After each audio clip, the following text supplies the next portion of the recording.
Hello friends, this is doctor श्रृंखला और आज की वीडियो में हम लोग बात करेंगे कि अगर आपके दांतों में गंदगी जम जाती है और आप उसकी केयर नहीं करते हो तो इससे आपके दांतों को क्या क्या नुकसान हो सकता है।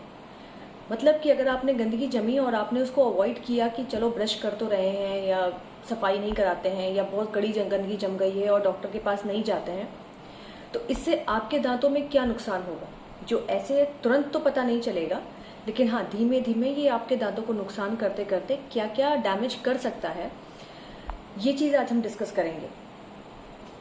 सबसे पहली बात कि जब हमारे दांतों में गंदगी जमती है, वो तो मैंने आपको जैसे पिछले वीडियो में बताया भी था कि जो गंदगी जमती है वो सबसे पहले दांतों के मसूड़ों वाली एरिया में जमती है, मसूड़ों के पास जमती है।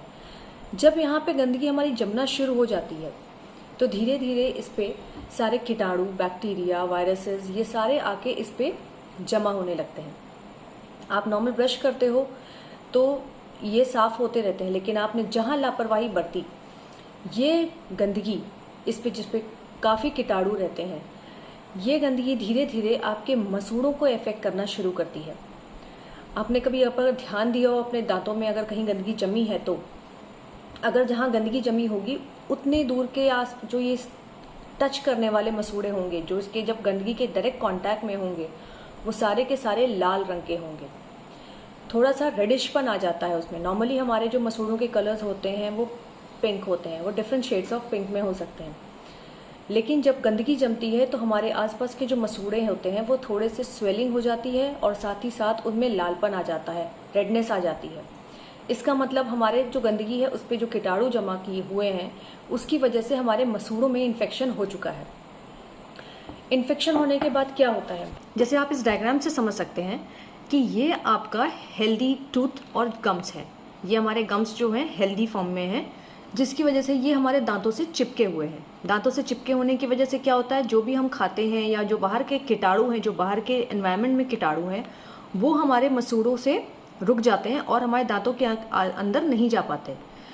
तो ये मसूड़े पूरी तरह से अटैच्ड होते हैं, दांतों से चिपके होते हैं, जिसकी वजह से हम कुछ जो हमारे दांतों को ये प्रोटेक्ट करते हैं कि कीटाणु अंदर ना जाने पाए। पर जैसे जैसे हमारे दांतों में गंदगी जमने लगती है, इन्फेक्शन होने लगता है। जब हमारे दांतों में गंदगी जमती है, जैसा भी मैंने आपको बताया कि दांतों में गंदगी जमने से हमारे मसूड़े जो होते हैं थोड़े स्वेलिंग हो जाती है और उनमें इन्फेक्शन होने लगता है। तो इन्फेक्शन होने की वजह से क्या होता है, हमारे जो मसूड़े हैं वो धीरे धीरे दांतों से दूर होने लगते हैं, दांतों की सतह से जो चिपके होते हैं उससे छोड़ने लगते हैं। तो दांतों से दूर होने की वजह से क्या होगा, इस गंदगी पे जो भी कीटाणु है या हम जो भी बाहर से खाते हैं वो सारे के सारे मसूड़ों में गैप होने की वजह से अंदर की तरफ जाएंगे। अंदर जाने की वजह से आप नॉर्मली देखेंगे, आपको कंप्लेन होगी कि हमारे दांतों में ठंडा गर्म लगता है, सेंसिटिविटी होता है।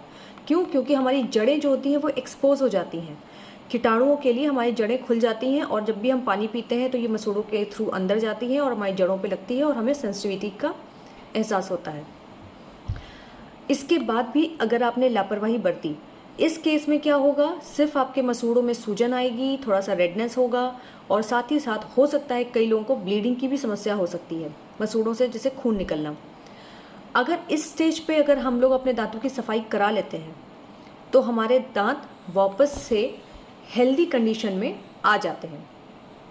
मगर अगर हमने यहाँ पर भी लापरवाही कर दी और हमने इस पर ध्यान दिया तो धीरे धीरे ये गंदगी बढ़ती जाएगी और गंदगी बढ़ते बढ़ते क्या होता है, ये गंदगी बढ़ती जाएगी, मसूड़ों के बीच में जो दांतों और मसूड़ों के बीच का जो गैप है ये बढ़ता जाएगा। बढ़ने की वजह से क्या होगा, हम कुछ भी खाएंगे वो हमारे दांतों के अंदर जाएगा और मसूड़ों के जस्ट नीचे हमारा क्या होती है, हमारी हड्डियाँ होती हैं जो दांतों को पकड़े रखती हैं, जिससे हमारे दांत मजबूती के साथ खड़े रहते हैं। जब मसूड़े ढीले होंगे, खाना अंदर जाएगा, दांतों पे जो गंदगी है उसके कीटाणु अंदर जाएंगे तो ये इन हड्डियों को भी गलाने लगते हैं। हड्डियाँ को गलना जब शुरू होता है, अगर एक बार ये आपकी हड्डी गल जाती है तो फिर आप लाख सफाई करा लो, आपकी हड्डियाँ दोबारा नहीं बनेंगी। कुछ केसेस में हमें आर्टिफिशियल हड्डी भी डालनी पड़ती है, बट कुछ केसेस में ये हड्डी ऐसे बनी रहती है। इस कंडीशन में आपके दांत थोड़े से कमज़ोर होंगे, हो सकता है आपको हिलने की समस्या हो कि दांत आपके हल्के हल्के हिलने लगे हैं, मसूड़ों से खून आना, मसूड़ों में सूजन होना और साथ ही साथ हड्डियों का गल जाना, ये सारी समस्याएं जो हैं, ठंडा गर्म लगना, ये सारी समस्याएं आपको होने लगेंगी। इसके बावजूद अगर आपने लापरवाही करी तो धीरे धीरे आपके मसूड़े और ढीले हो जाएंगे, साथ ही साथ हड्डी काफ़ी गल जाएगी, दांत आपके लूज़ हो जाएंगे, फाइनली ये दांत हिलने लगेंगे। और अगर दांत आपके ज़्यादा हिलने लगे तो इसका एक ही इलाज रह जाता है, इसको निकालना।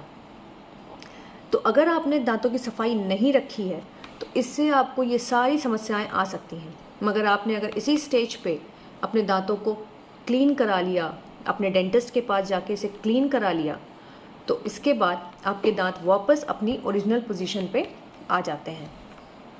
तो फ्रेंड्स, जैसा भी आपने देखा कि अगर हमने थोड़ी सी भी लापरवाही की तो उसकी वजह से हमारे दांतों में क्या क्या नुकसान हो सकते हैं। तो आज और अभी से अपने दांतों की अच्छे से केयर करना शुरू कर दें, अच्छे से सफाई करें। और जैसा मैंने पहले वीडियो में बताया था कि जो कड़ी वाली गंदगी जम जाती है, जो साफ नहीं हो पाती है, इसे तुरंत अपने नियर बाय डेंटिस्ट के पास जाके उसे ठीक कराएं।